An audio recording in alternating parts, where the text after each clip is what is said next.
trust your heart, right? If it feels good, it probably is good. If it doesn't feel good, it's probably not good. Simple as that. Hey, welcome to the Constance Messmer Podcast. Thank you so much for tuning in. Do you see how my glasses are so crooked? It's so weird.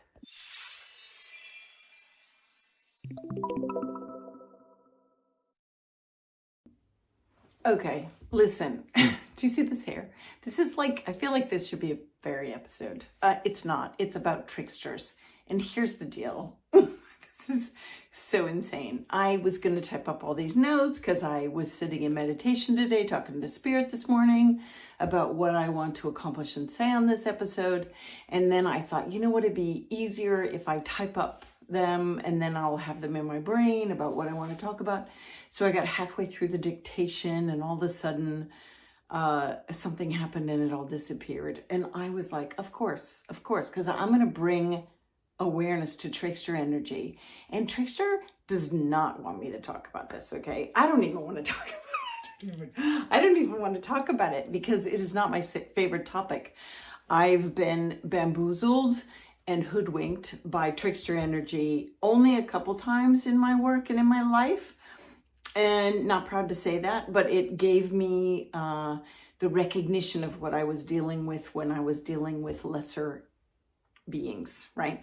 And so this is going to be maybe uncomfortable for some of you to hear, and maybe some of you might want to skip it, but I encourage you to hold out and listen because I think this is something that you're going to or might need to have in your backpack of knowledge is all. Trickster energy, my dad calls them bullshit artists. It's so true. My dad's on the other side.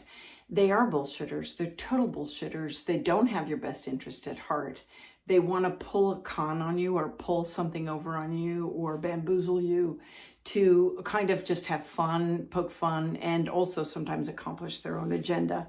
Usually they show up for a lot of reasons, but one of them could be because you're in an angry place or a resentful place and you're trying to tune in for guidance, or you're just aware because you've been working with your soul awareness of a being around, and you tune in and you're like, oh, this feels kind of cool. Let's get started. This is a new guide or whatever, because they come across looking like people usually. And so, and sometimes they were people that died and are just on the other side and they haven't carried on really.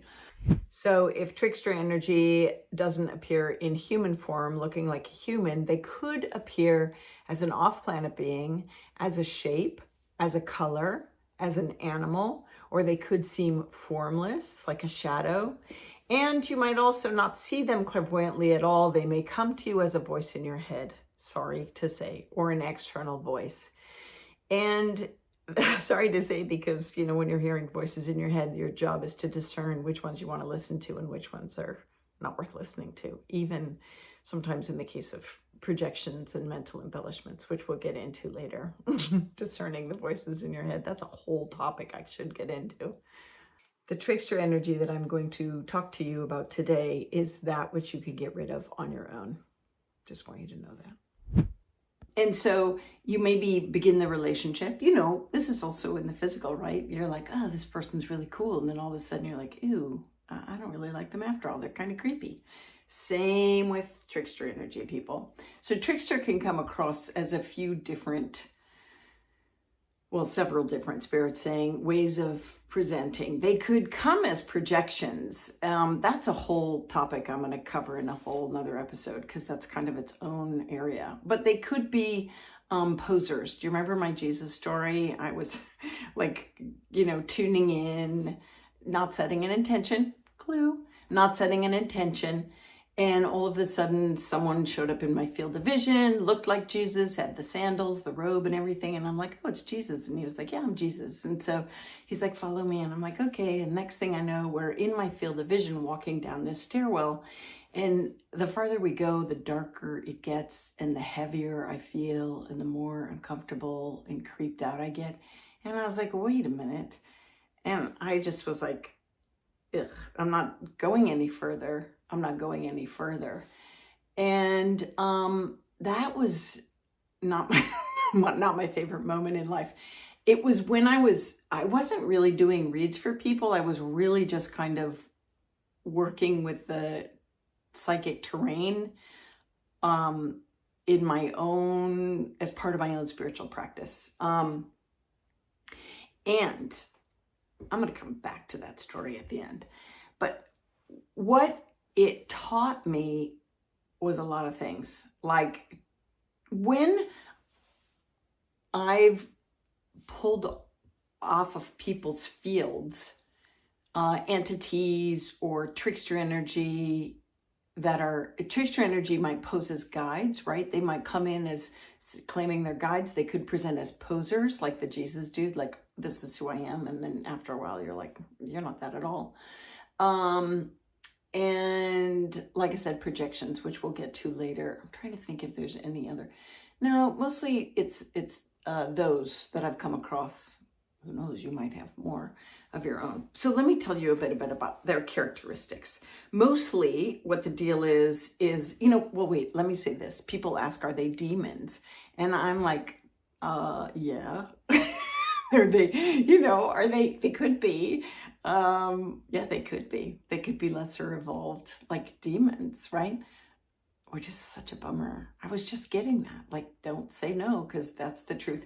This is why people have spiritual directors. People in spiritual quests might have spiritual directors or mediumship mentors.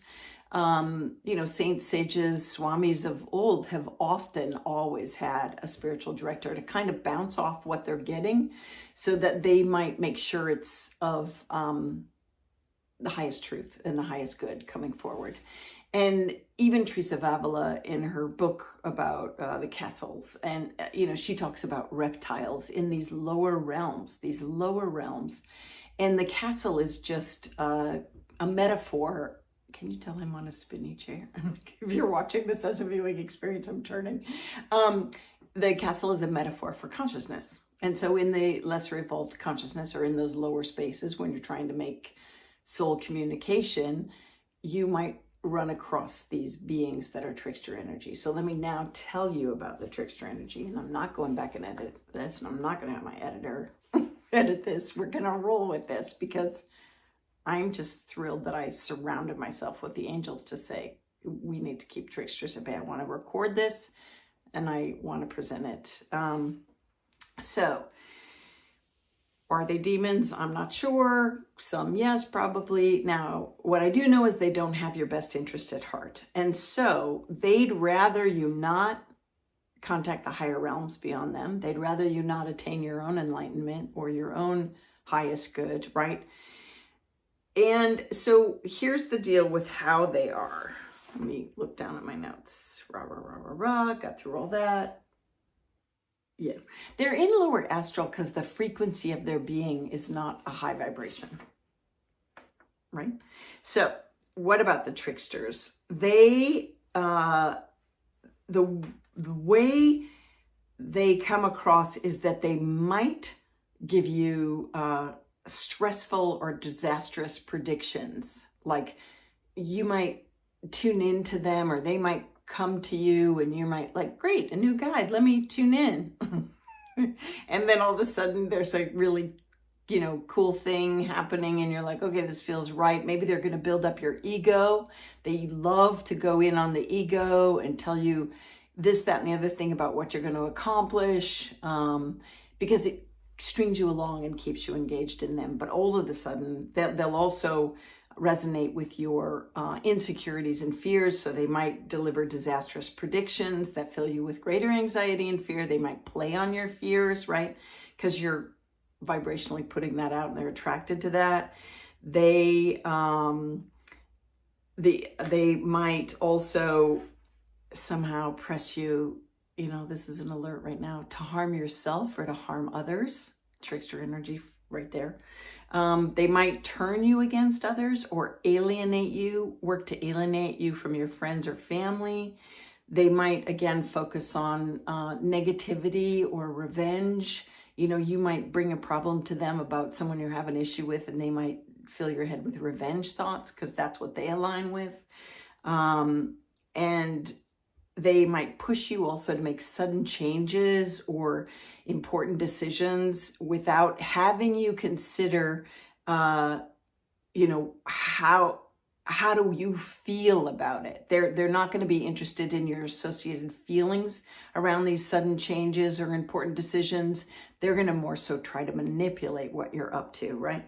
They're going to, some might require or desire absolute obedience to them, like don't listen to anybody else, stop going, to your own church or your prayer time. You don't need that. You're better than that. You can do this all on your own. These kind of things. So they might have you turn away from your heart's knowing or from your own spiritual endeavors, be it in a faith tradition or otherwise. They might give you kind of false, vague, insubstantial, or unreliable information that in essence you can't verify or check, and they just want to drone on and on and on, wasting your time. They may drone on and on, seemingly profound, with no real inherent value at all. Like after you think about it, you're like, God, there's no value in this. This is like, it seems like they're pontificating, but they're really saying nothing, right? So they could, the connection on an energetic level might feel flat, or after a while, the connection may feel heavy or stressful. Definitely not peaceful. Now, by heavy, I mean like depressed, or leave you depressed, or like mentally or emotionally heavy in that regard. They might leave you feeling unpleasant, sick to your stomach, headache. You might all of a sudden start having these physical ailments, because when you align with them and they're bringing your energy vibration down, your body is not alive and alert to kind of sort through. I told you about the experience where an entity glommed onto someone in life, and I've done various times where I've removed entities off people. And how they're all of a sudden, feeling better physically, mentally, emotionally, because these evil entities or these negative entities will bring you down, vibrationally, mentally, emotionally, spiritually, physically, all of it. And so, even when I'm tuning in to like look around people to go, oh God, you've got this like negative energy hanging out with you, or you like, have you noticed this like stream of negative consciousness lately? And they're like, oh my God. And I'm like, they're telling me, I'm asking higher that it happened like the last couple of weeks. Do you understand that? And they're like, yeah, I can't shake the negativity. And I'm like, that's because this being is like, you're listening to this being. And so sometimes it's I've had to really get in and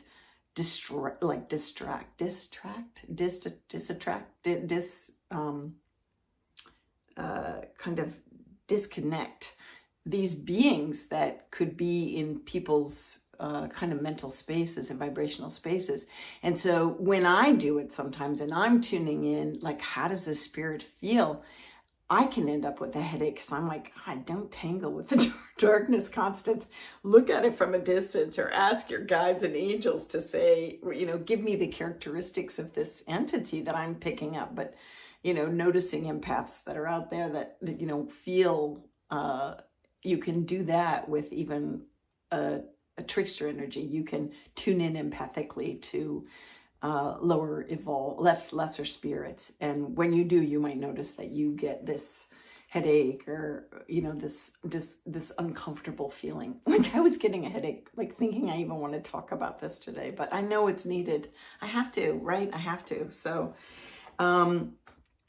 anyway, you may end up afterwards, after the session, you might feel exhausted, or drained, or negative, or a lack of peace. I feel like I've said this already. You might begin to feel scared, or powerless, or depressed, or anxious, or you might, feel their creepy energy, or I did say this, didn't I? Wow. When I repeat things, it's like clearly we all need to hear it again. And so, these are important things to recognize. And notes. I'm like trickster energy. I'm going to tell them everything I know. And don't, no one edit this. And here's the deal. It is up to you. It is up to you to use your own abilities to discriminate and recognize what's happening, to recognize that this is not for your highest good, that there is no wisdom here, and it is not evolved information coming through, that it is dragging you down. You have to be conscious. Same in the regular world, in the physical world. When you come across people that want to be your friend, I get this all the time, they want to be my friend. And then I'm like, no, you just want to hang around the light. And I'm not a therapist. Not a therapist. And I don't want to hear your problems. I want to have fun in life. And I live in the higher vibration for a reason, And so what's the higher vibration like?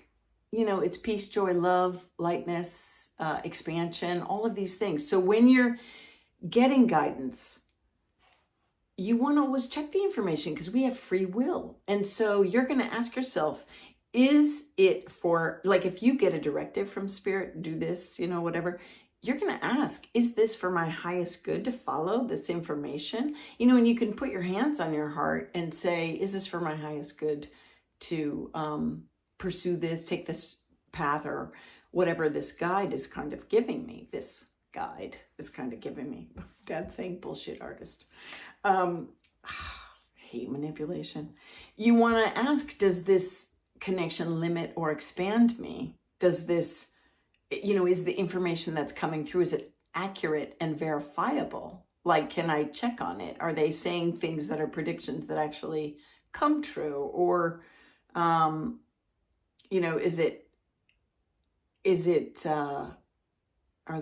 they just swaying you in some direction?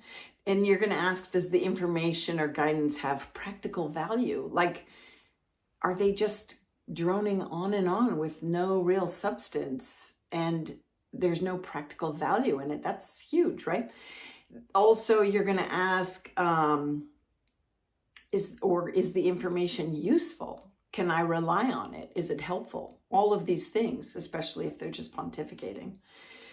And then you're going to ask, does this information resonate with goodness and the highest truth? Does it resonate with your soul, right? In a way, does it resonate with your soul? Not the irritable parts of us, but the beautiful parts of us, the connected parts of us.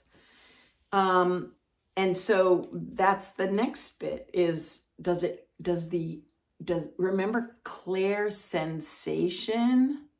Like in the beginning when I was telling you about clear sensation, what's the physical sensation? Does it feel warm and light and expansive, this connection?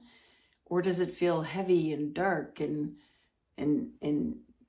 make you want to kind of close in on yourself? And what about clear sentiment? What's the emotion behind this information? Is it good and joyful and light and leave you peace, Is it uplifting and loving and make you, is the time together you're rejuvenated and feel a sense of wonder and, is it good? These are the things you're going to be asking while you're getting information. You're going to be discerning and discriminating as to whether or not you want to hang out with this being. Because, listen, sometimes when you open up to this stuff, I love that saying, Tom, Dick, and Harry, and Jane and Joe, and, whomever is going to try to come in and talk to you because they're like, oh, she can hear me, or he can hear me, or they see me. So I'm going to just go try to have fun over here. And, no, not okay. So you're going to use common sense, just like you would in physical relationships, right? You're going to use common sense, or even in advice. When people give you advice and you're like, that sounds good, that sounds good, that sounds good. And then you're like, okay, cool. And then you walk away and you think about it and you're like, That's shit advice. I don't want to do that at all. That might be a projection on them or how they want to run my business or my life or my world or my family, but that doesn't feel suitable for me or right for me in my heart. And so the same is true in physical as it is in spirit. Yeah. Just because they're dead doesn't mean they're wise. I love that saying. It's so true. Or just because they're dead doesn't mean they're evolved. That's how the saying goes, I think.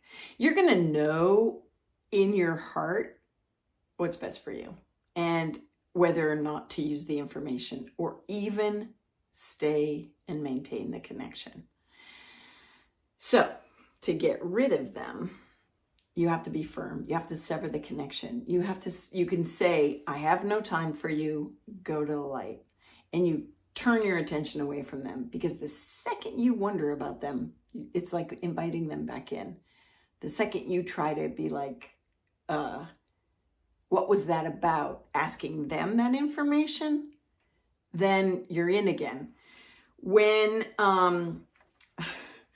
that happened with the Jesus experience, I didn't go back to the Jesus poser and say, who the heck are you? What's your trip? I didn't want anything to do with that being. So what I did was I went elsewhere. I went higher to my angels and guides, and I said, why did you let that happen? And they're like, we didn't let that happen. You let that happen. And I was like, busted.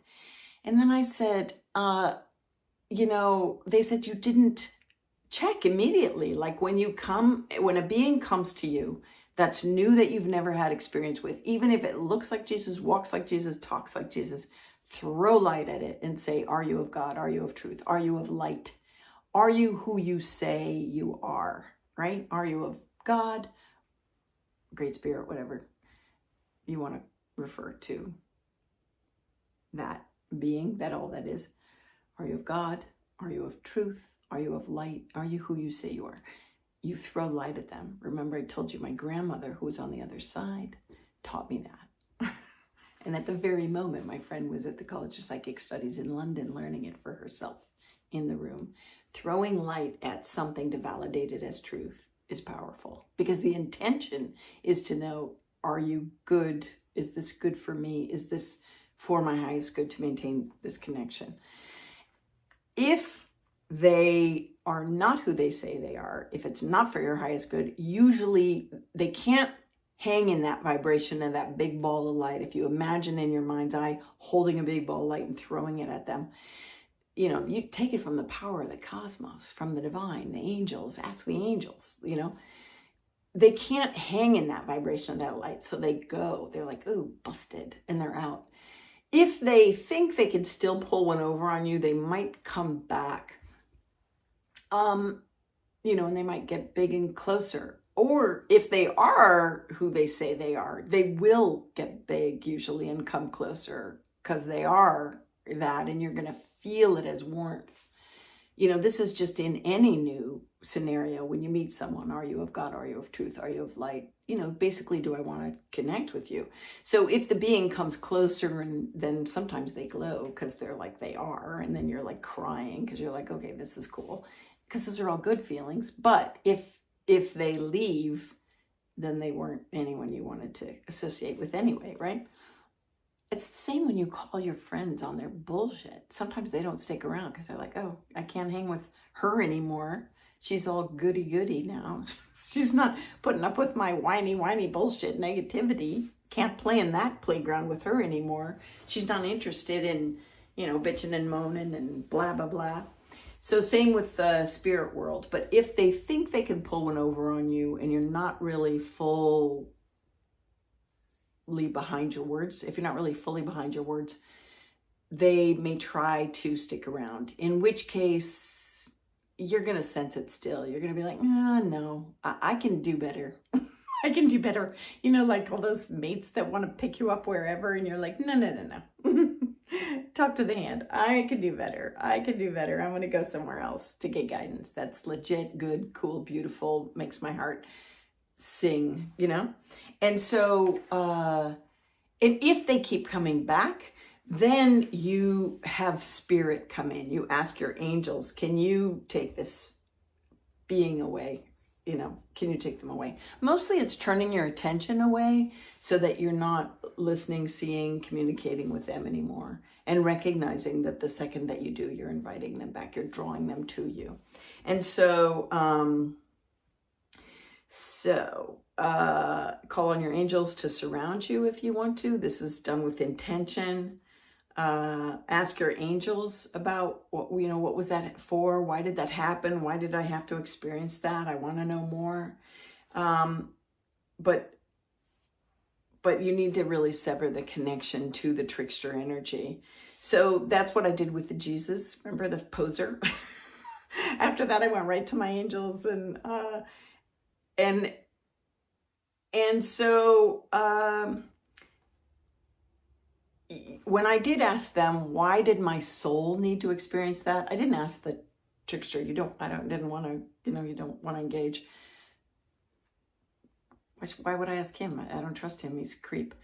I asked my angels, why did my soul need to experience that? Because they were like, that was you. You went through that. And I said, why did my soul need to experience that? And I firmly believe part of it was because I needed to tell you about it today. Otherwise, I wouldn't have had the experience. I knew it was meant to be part of my repertoire, and it was helpful going forward as I taught people about communication in the spirit realm, as I taught them about listening to guidance and good guidance compared to not good guidance, and how to discern the difference, be it on the content of the information that's coming through, being it on the clear sensation and clear sentiment that they're backing the conversation with, to make sure that it's a conversation they want to continue engaging in. All of these very important. And I'm getting goosebumps. Spirit's right. I needed to have that experience happen so that I could coach you along through it, right? I could. What else is in my notes? This part I love. What would have prevented that with that? I'm getting chills again, goosebumps. What would have prevented that with the, okay, go ahead. I'm asking them, did you want more airtime? No, you're doing fine. Thanks. Wow. You guys gave me this stuff. It was a combined effort, a conglomeration of knowing. So what would have prevented all of that? Like the Jesus thing in the beginning, the poser Jesus, the poser whomever. Intention. If I'd have initially set my intention to connect with the highest being that's aligned with my truth, that can come forward and give me guidance, as opposed to closing my eyes and just going, who's here, right? Intention is key. So intention, and also initial protection. I think in that moment, I was very, thinking I was all that. And I was green, right? I had done a lot of sitting with spirit that I knew, because I have had a lot of higher beings of all beings come to me and converse with me. And I had a lot of, at that point, a lot of experiences, but I don't know. I think I was I tired? I remember, I don't know, don't give it excuses, they're saying. You were ill prepared for the moment. And I was. Someone showed up in my field of vision. I closed my eyes. I thought, well, let me go in and meditate. And someone showed up, and I didn't do the initial check. I didn't set my intention to go to the highest being. I didn't wrap myself in light even when I started. And in those days, I wasn't at the frequency I am now, where the intention is fast as that. Does this whole intention setting of wrapping yourself in light and being protection and only the highest good comes through, does that need to be an hour-long thing? No. It can happen in a breath. Collect my energy, ground my energy, surround my auric field and myself in light and love, so that only the highest frequencies can come through and communicate, as quick as that. Now, next time we're going to talk about boundaries, and I'm always going to be talking to you about intention and protection and boundaries and discernment, because I just am. It's part of it. And we'll do that as we go through the various realms, and even soul communication with your own wise self and the frequency of knowledge. And checking for truth and light. I've told you that already by Are you of truth, are you of light? I'm going to remind you that over and over again so that you're really got it ingrained. You have it ingrained. So I'm asking spirit now because I'm just like, I feel like I'm forgetting something. So trickster energy can come upon you by when you decide to go in meditation. It could come not in meditation time, but when you're looking around people, you might, be trying to tune in to what's happening with your boss or an your employer or someone at work or a friend or an associate. And as you're tuning in, you might get guidance from the side that's not about them or not off of them, but about them. And you even have to discern that. So unless you're sourcing from your soul and your soul is tuning in, that is one thing. But if you're hearing guidance outside of yourself, that's another. And that you should check that information, because otherwise this is where we put our foot in our mouth because we think, oh, I really need to tell them this. Well, the truest and the highest good might have you say it a different way. Sometimes you're meant to say things, but when I know that there's something that might be uncomfortable to express, I always ask, give me the words, give me the best words. And is it for my highest good to be the one delivering this information? A lot of times when I teach classes, I'm always tuning in, and sometimes I see things and I have this internal dialogue with spirit. Am I supposed to say that or bring it up now? And spirit's like, no, it's going to unfold. You wait and see. And later in the afternoon, I call it when the students are really ripe and ready. Then when the information's meant to be delivered, it's more powerfully received. So sometimes it's about being patient and the timing of when we choose to kind of open up topics that might be tricky. But the point is that you have to discern and discriminate to when it's a tricky conversation because you're dealing with a trickster that's telling you to talk about it, or have these, have you go off on these monologues that might not be for the highest good. And so,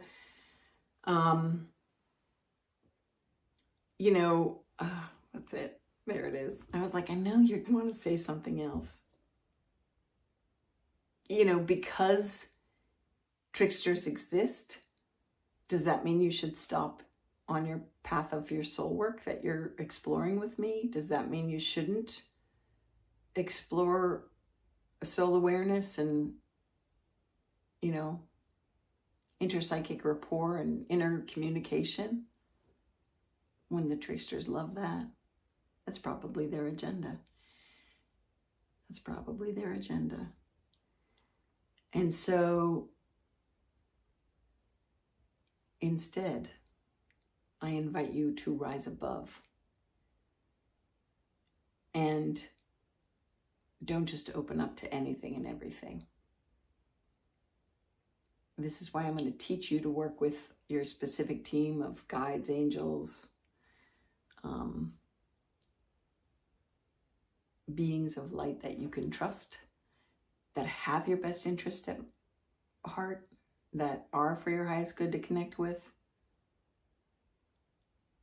that are aligned with your highest truth and greatest potential and your light and your love and your peace and your joy and your abundance.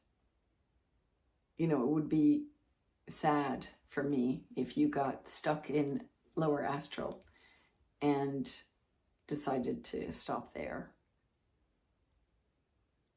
It's the same,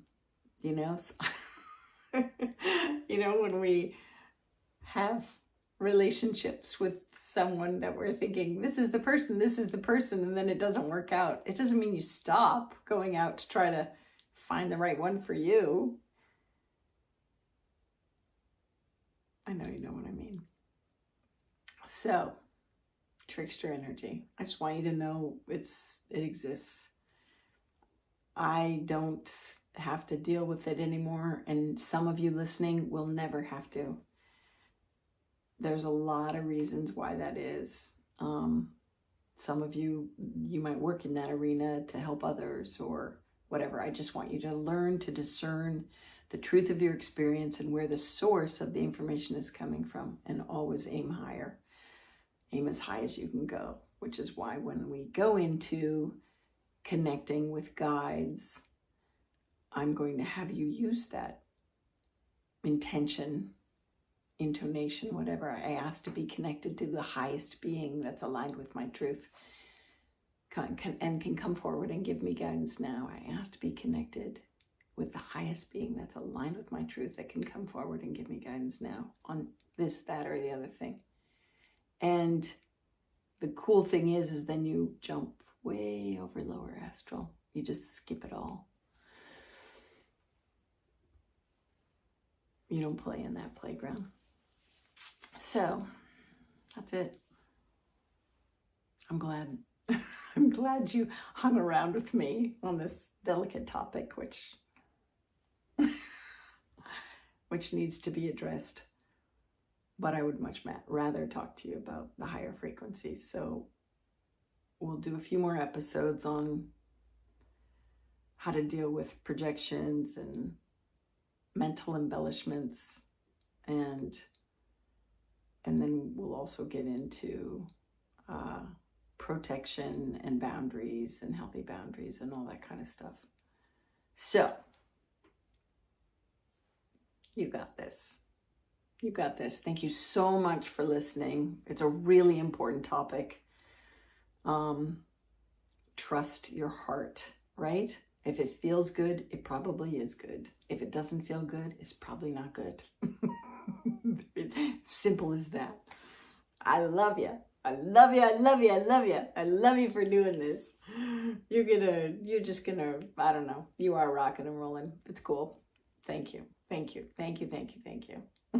Listen, if you haven't already, I'm inviting you to subscribe and share so that more people can find the work. I think that would be really helpful for me in trying to expand the reach.